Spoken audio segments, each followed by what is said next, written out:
மான் தோல் மீது ஜபம் செய்தால் ஞானம், புலித்தோல் மீது ஜபம் செய்தால் மோட்சம், வஸ்திரம் மீது ஜபம் செய்தால் வியாதி நிவர்த்தி, வெள்ளை வஸ்திரம் மேல் ஜபம் செய்தால் சாந்தி, சிவப்பு வஸ்திரம் மேல் ஜபம் செய்தால் வசியம், கம்பளம் மீது ஜபம் செய்தால் சகல சௌபாக்கியம் உண்டாகும்,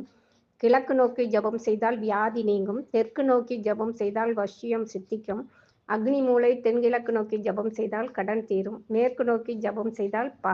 பகை தீரும், ஈசானமாகிய வடகிழக்கு நோக்கி ஜபம் செய்தால் மோட்சம். கருங்கல் மீதோ வெறும் தரையில் மீதோ உட்கார்ந்து ஜபம் செய்யக்கூடாது.